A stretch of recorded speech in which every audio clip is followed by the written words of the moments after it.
Ochronikon Mundi.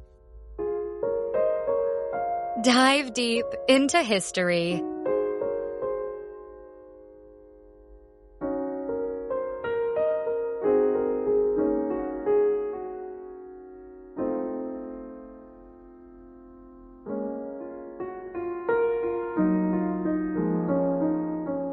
Welcome to the Deep Dive. Today, we are taking a granular look at the moment that really irrevocably changed the map of North America.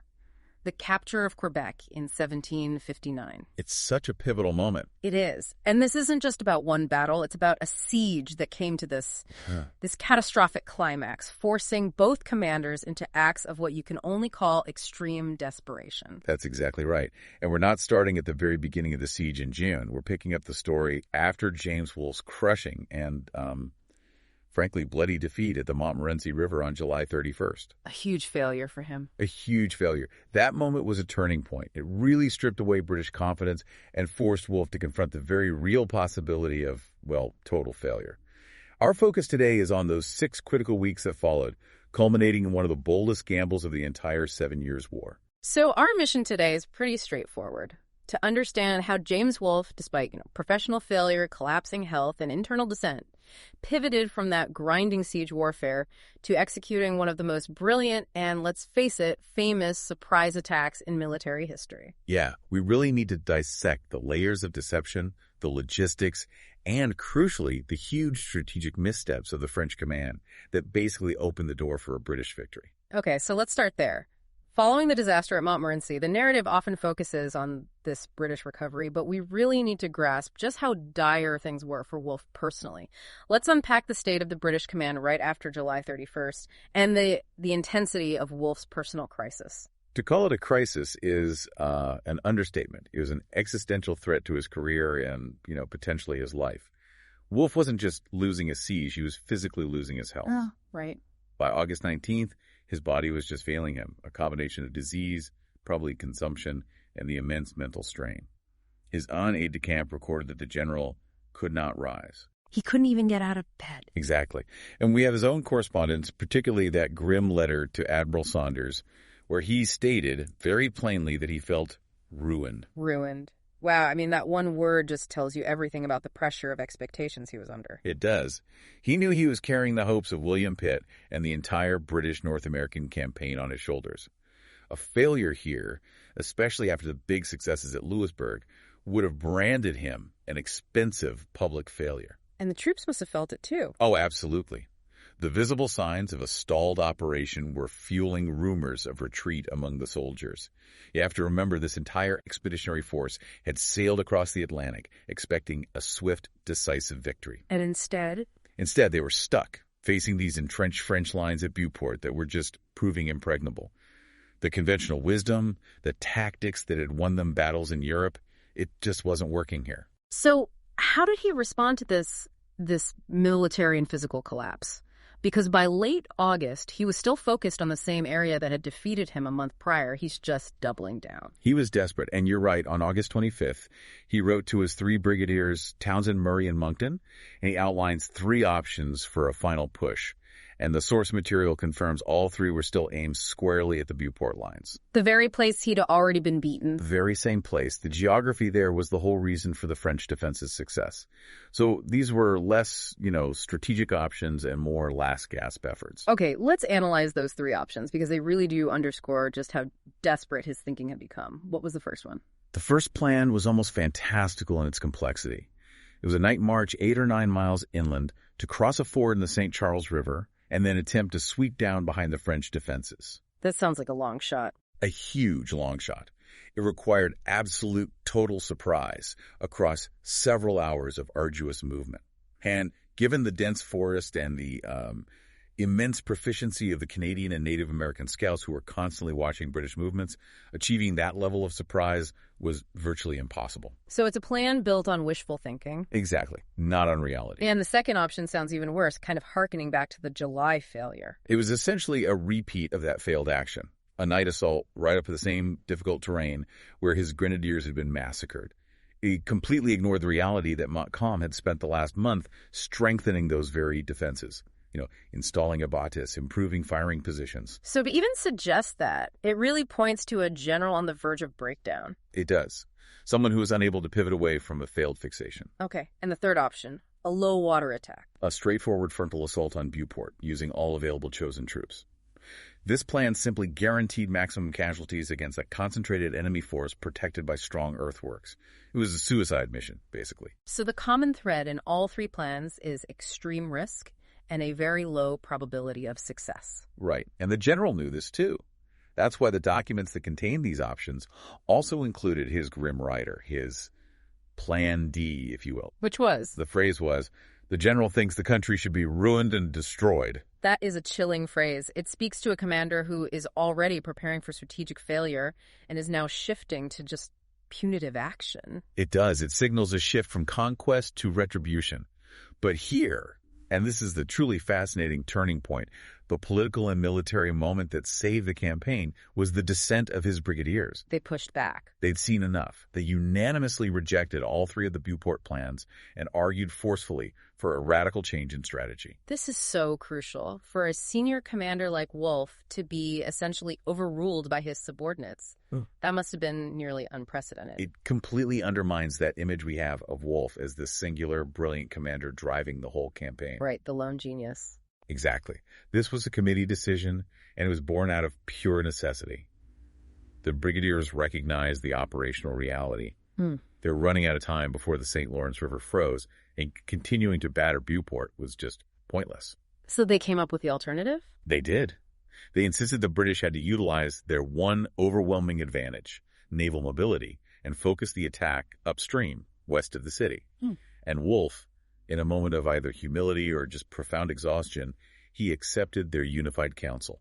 It's amazing to think what would have happened if he hadn't. I mean, if the campaign had failed after he took their advice, the political fallout for those brigadiers would have been immense. Oh, absolutely. But more importantly, Wolfe would have been criticized for abdicating his command responsibility. It just shows you the incredible tension in that camp in late August. The tension was palpable. But while Wolfe was wrestling with all this, internal politics and professional despair, the French camp, despite their recent victory, they weren't exactly celebrating. No, not at all. We often assume the victors are well-stocked and morale is high. But Montcalm's forces were under immense sustained pressure. So let's transition to that. The state of the French defenses. Montcalm's regulars were professionals, sure, but they weren't his whole army. How is the rest of the defensive force coping with these siege conditions? Well, Montcalm had his corps of professional soldiers, the troops de terre and the colonial regulars, the troops de la marine. They held firm. But they were significantly outnumbered by the Canadian militia and their Native American allies. And the militia, who were crucial for their numbers and local knowledge, were reaching a breaking point. And this wasn't just physical fatigue, right? This was cultural and economic pressure. Precisely. The sources described them as edgy and weary. They weren't paid professional soldiers in the same way the British redcoats were. These men were farmers, and September is harvest time. Of course. Their anxiety to return home was existential. I mean, if they missed the harvest, their families would starve over the winter. This economic and familial strain translated directly into military vulnerability. They just couldn't sustain the defense indefinitely. And the Native American allies. Many of them were also departing. They had fulfilled their initial obligations, or, this kind of protracted siege warfare just didn't suit their style of fighting. And that context about food shortages is so critical. We hear about wartime rationing, but the deprivation in New France, it wasn't a temporary measure. It was a years-long existential crisis. It was systemic. And this is crucial for understanding Montcalm's ultimate rash decision to fight later on. New France had been effectively blockaded and under siege conditions for multiple seasons. The best anecdote that illustrates this comes from the preceding winter, 1757-58, long before Wolfe even arrived. What was happening then? The harvest had failed 2 years in a row. So the day-to-day conditions for the average resident or soldier were shocking. The price of staple goods skyrocketed. A minnow of wheat, which should have cost 4 or 5 livres, was 15 livres, if you could even find it. So they were already on the brink. Absolutely. They were trying to stretch these meager supplies by mixing peas with flour just to make bread. The situation got so dire that the beef ration, which was supposed to be £1 a day for the troops, was eventually cut to £1.50 per week. A week? How do you fight a siege on that? You don't. They were subsisting on horse meat and whatever salted codfish they could source.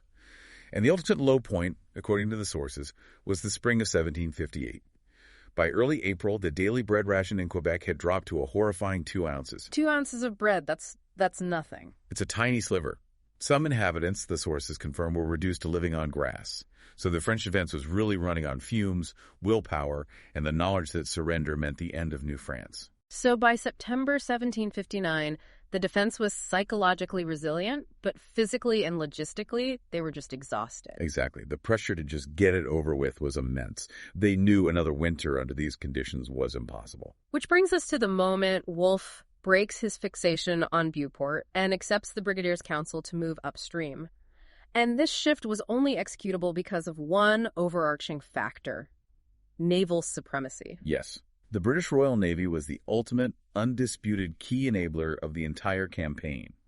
Admiral Saunders didn't just blockade the St. Lawrence, he held absolute, unchallenged control over its movements. The French fleet was effectively non-existent as a fighting force in 1759. We often take for granted the ability of the British ships to operate inshore, but the St. Lawrence is a huge, challenging river.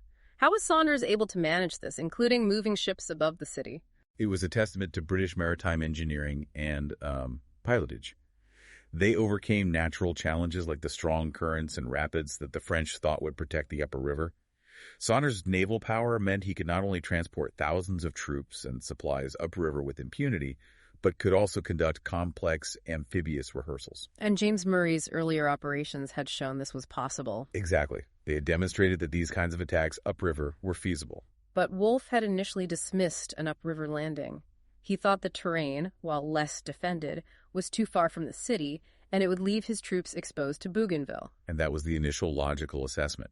If you land too far west, Bougainville's flying column, a rapid reaction force of roughly 2,000 men, would have time to descend and cut off your landing force before it could establish itself. But since all the other avenues had failed, he had to accept this severe risk. He needed a site close enough to Quebec to force Montcalm into a rapid response, but also one that Montcalm assumed was too difficult, and so would defend it lightly. In other words, he decided that shock and stealth were the only weapons left in his arsenal. Precisely. The entire strategy hinged on getting past Bougainville undetected, landing close to the city, and forcing Montcalm to react instantly before he could consolidate his position. The goal was to transform the siege into a pitched open field battle where the British regulars' discipline would, dominate. So we arrive at the night of September 12th into the 13th. Wolfe's entire professional future and the fate of Canada rests on a successful deception operation. Montcalm must take the bait at Beauport. And he did. Hook, line, and thinker. Montcalm spent the entire night personally supervising his defenses at Beauport, which was the predictable, previously failed assault area. Admiral Saunders' ruse was just textbook military deception, executed with meticulous naval precision. How extensive was this ruse? It had to be convincing enough to hold Montcalm's primary attention away from the movement of vital British ships upriver. Oh, it was elaborate and multi-staged. It began on September 11th, 2 days before the landing, when Saunders' sailors publicly and visibly began placing buoys off the Beauport shore. So the French would immediately interpret that as marking channels for assault craft. Of course. It's an old trick, but it's effective. It set the stage for the dramatic performance on the night itself. Which was? On the night of the 12th, they maximized the audible distraction. Around 11 p.m., sailors started rowing ships' boats back and forth very noisily between the Beauport lines and the mouth of the St. Charles River. They were simulating the sounds of an amphibious assault, preparing to launch, the scraping of wood, muffled commands, the sounds of hundreds of men moving. So this generated enough sensory overload to convince Montcalm that an attack was imminent, right where he had won before. Montcalm was absolutely convinced. He fully manned the Beauport defenses, pouring resources and attention into the fortifications. His mindset was that the handful of British ships that had slipped upriver past the city walls were merely a secondary distraction. A feint to draw troops away. Exactly. He thought it was intended to draw French troops away from the crucial Beauport lines. He was fixated on fighting the battle he wanted to fight, and in doing so, he left his western flank critically exposed, believing the high, difficult cliffs there were defense enough. Okay, now for the actual silent journey downriver toward the objective, Léance au Foulon. This movement was incredibly risky. It was dependent entirely on the physics of the St. Lawrence and the darkness. The execution of the movement was flawless. The first wave of boats carrying the essential light infantry cast off around 2 a.m. They used the dark night, the ebbing tide, and the downstream current to glide silently along the north shore. And the conditions were perfect for it. They were. The night was dark, the moon was in its last quarter, offering minimal light, and crucially, it was calm. Any choppiness or wind would have created noise that would have instantly betrayed them. But even in the dark, they would have been terrifyingly visible as a match of boats to any French sentries along the cliff edge. They were. And this is where the crucial element of quick thinking and preparation saved the entire plan. As the dim column of boats passed beneath a French post, a sentry challenged them. And that single challenge could have unraveled the whole operation instantly. What saved them? The British had prepared for this. They anticipated the French would have routine convoys supplying Bougainville's troops upriver.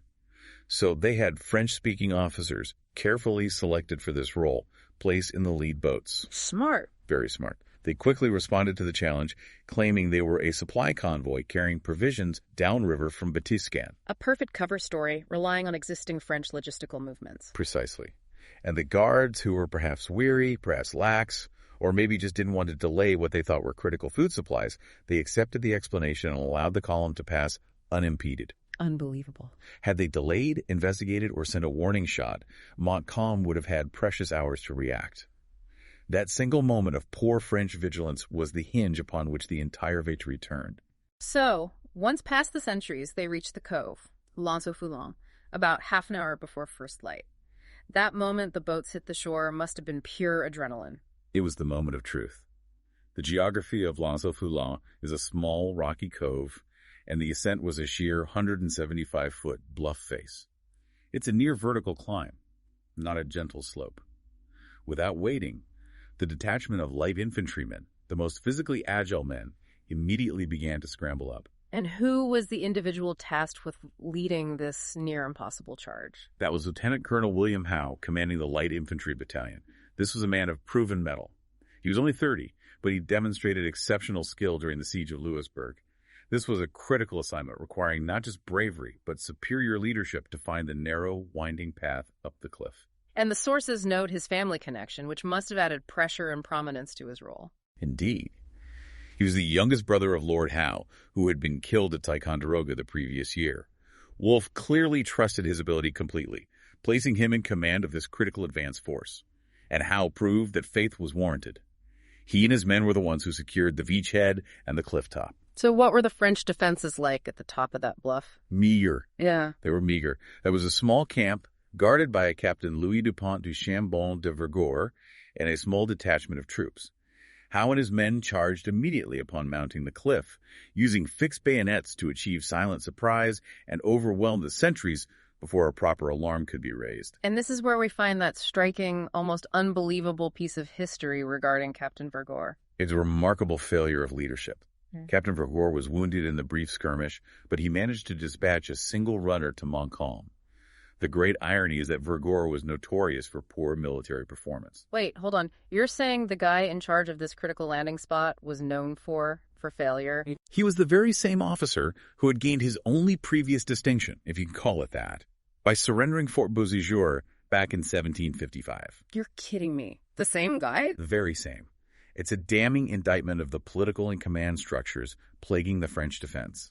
Whether Vergor was lazy, overconfident in the terrain's difficulty, or just incapable, the result was the same. The French position at Lanceau-Foulon was poorly guarded and quickly overcome.